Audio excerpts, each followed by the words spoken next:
জন্য লি অথবা আশান। আশান অথবা লি দিয়ে জন্য বোঝানো হয়। আজকে আমরা জানবো আমার জন্য, তোমার জন্য, তার জন্য এই শব্দগুলো পুরুষ এবং মহিলা ভেদে কীভাবে ব্যবহার করতে হয়। এখন যদি প্রশ্ন করা হয় কার জন্য, লিমিন। লি অর্থ হচ্ছে জন্য, মিন হচ্ছে কে অথবা কার। কার জন্য, লিমিন। তাহলে এই প্রশ্নের উত্তরে আমরা যেটি বলতে পারি সেটি হচ্ছে লি, আমার জন্য। আমার জন্য যদি হয় লি অথবা লি আনা। লি আনা এটাকে আরও সংক্ষেপে যদি বলি তাহলে হচ্ছে লিয়া।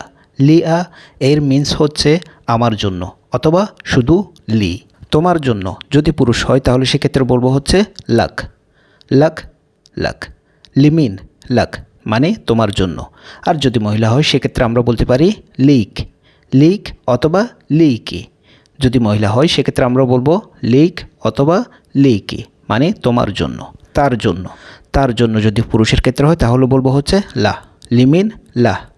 আর যদি মহিলার ক্ষেত্রে হয় তাহলে সেক্ষেত্রে বলবো লাহা। লিমিন লাহা।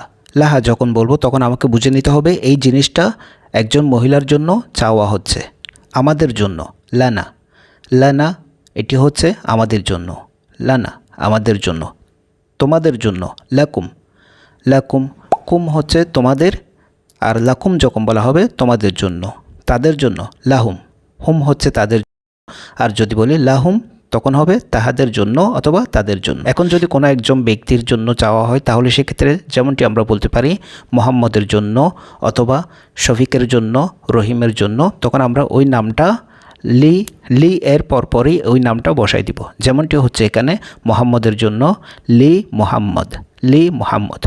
যদি শফিকের জন্য হয় তাহলে বলবো লি শফিক। যদি আমার জন্য হয় তখন বলবো লি আনা অথবা পূর্বে যেটি বলেছিলাম লিয়া, আমার জন্য।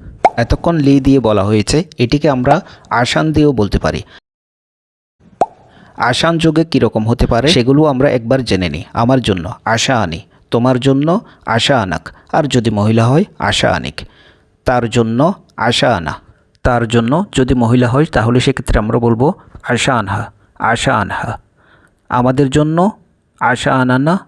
আমাদের জন্য আশা আনানা। তোমাদের জন্য আশা আনকুম। তাদের জন্য আশা আনহুম।